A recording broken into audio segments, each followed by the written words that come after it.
کوئی بلال تھا اس مکے میں جس کو تپتی ریت پہ لٹایا جاتا تھا، کوئی خبیب تھا جس کو مارا جاتا تھا، کوئی سمیہ تھی جسے جوان بیٹے کے سامنے ننگا کر کے شہید کیا جاتا تھا۔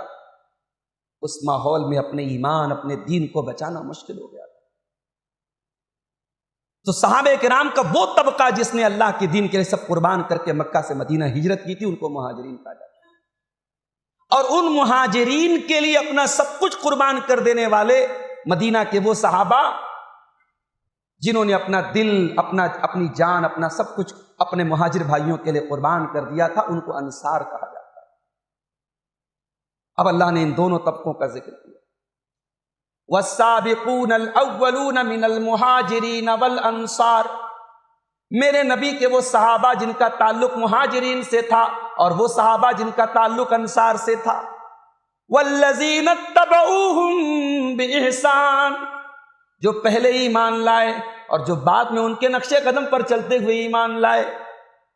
اب یہ قرآن کریم کی اس ورڈنگ میں ہر صحابی آ گیا، ہر وہ صحابی جو نبی اکرم پر ایمان کی حالت میں، نبی اکرم سے جس کی ملاقات ہوئی اور ایمان کی حالت میں وہ صحابی دنیا سے تشریف لے گئے، وہ سارے صحابہ قرآن کریم کی اس آیت میں آ گئے۔ اب ذرا اللہ کے الفاظ سنیں، رضی اللہ عنہم ورضوا عنہ، اللہ ان سے راضی ہو گیا، وہ اللہ سے راضی ہو گئے، اللہ ان سے راضی ہو گیا، یہ بات تو سمجھ میں آتی ہے، وَرَضُوا عَنْهُ، لیکن وہ اللہ سے راضی ہو گئے، یہ بات سمجھ میں نہیں آتی۔ اس کا کیا مطلب ہے؟ بھئی اللہ ان سے راضی ہو گیا، یہ تو سمجھ میں آ رہا ہے، وہ اللہ سے راضی ہو گیا، اس کا کیا مطلب؟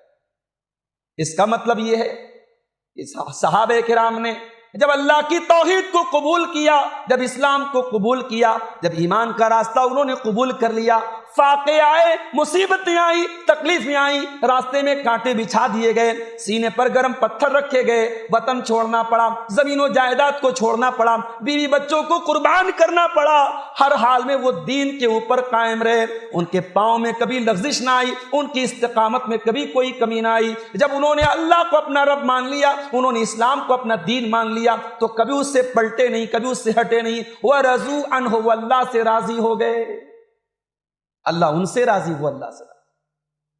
اچھا اتنا اللہ کہہ دیتا تو بات ختم ہو گئی، بھئی اللہ راضی ہو گیا، اب کیا چاہیے؟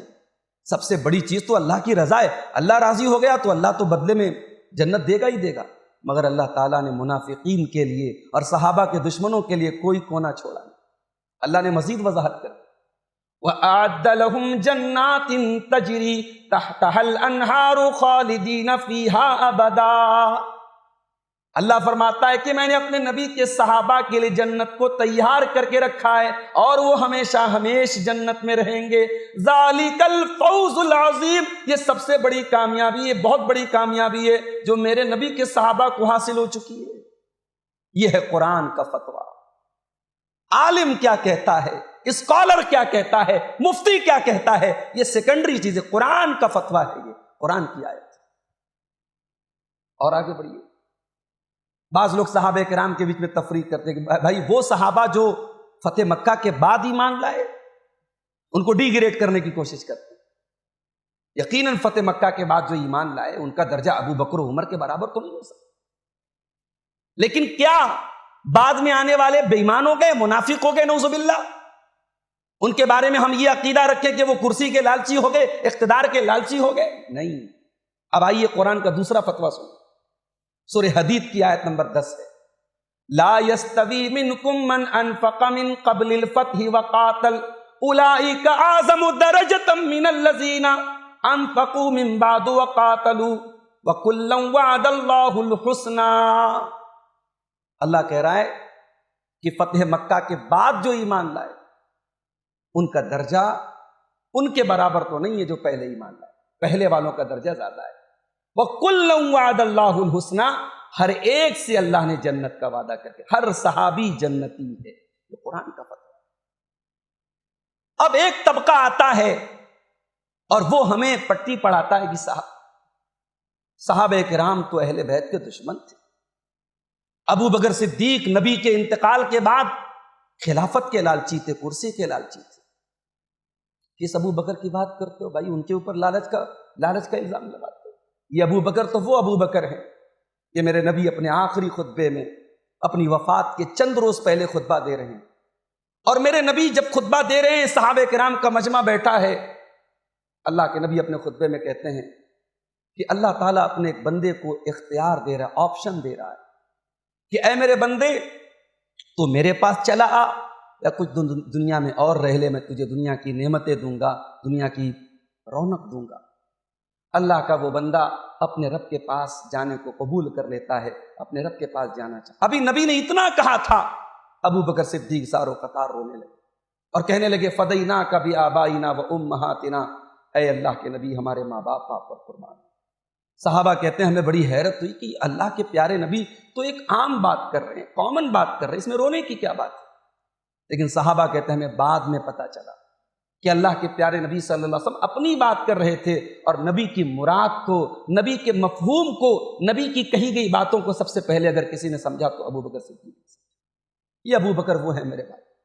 اللہ کے نبی اپنے آخری خطبے میں کہتے ہیں ان من امن الناس علی فی صحبتہ و مالہ ابا بکر، اگر اپنے مال کے ذریعے، اپنی صحبت کے ذریعے، اپنی دوستی کے ذریعے اگر سب سے زیادہ میرے اوپر کسی کا احسان ہے تو ابو بکر صدیق کا احسان۔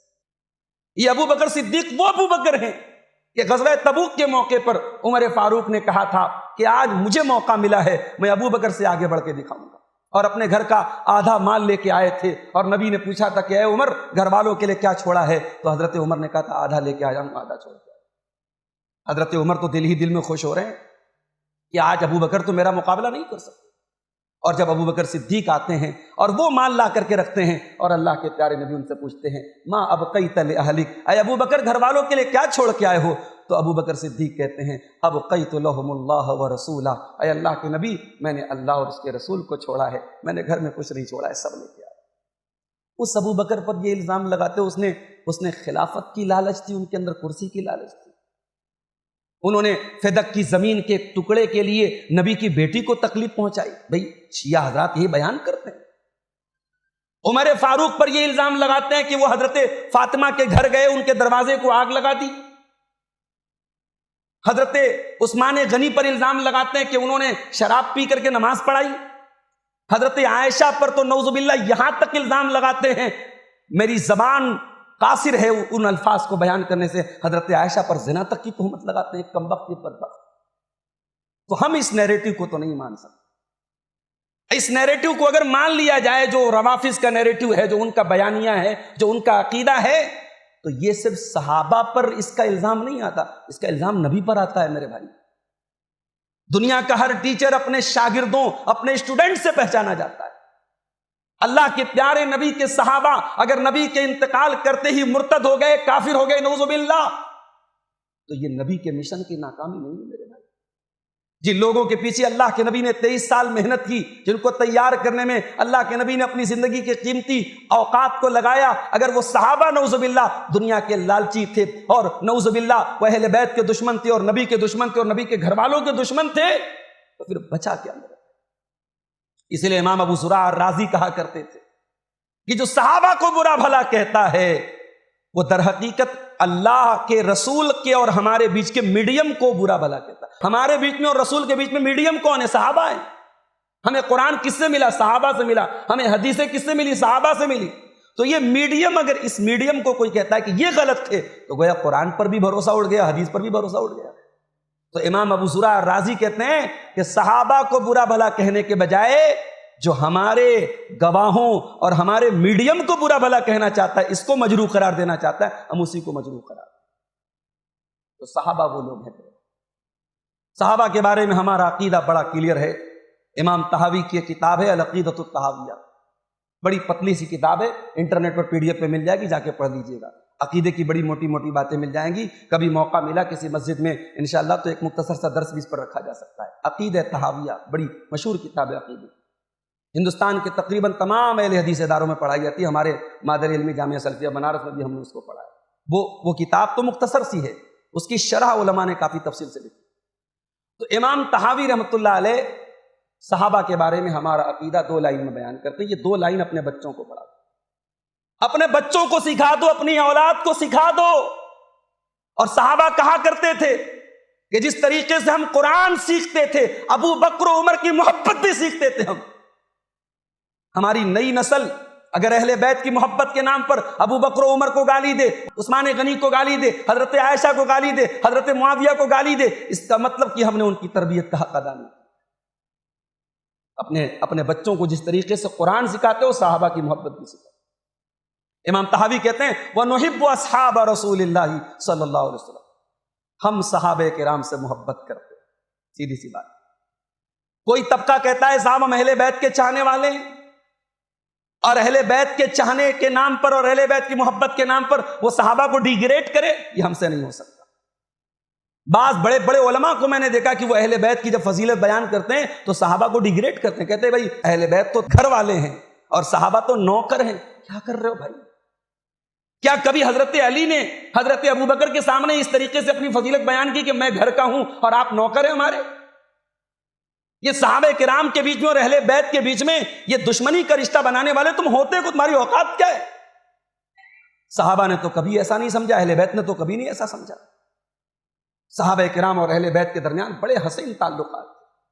بخاری کی روایت آپ جائیے، امام بخاری جب فضائل صحابہ کا چیپٹر کھولتے سب سے پہلی روایت لاتے ہیں کہ حضرت ابو بکر صدیق مسجد سے نکلے، سامنے سیدنا حسن کھیل رہے ہیں۔ حسن کون ہے؟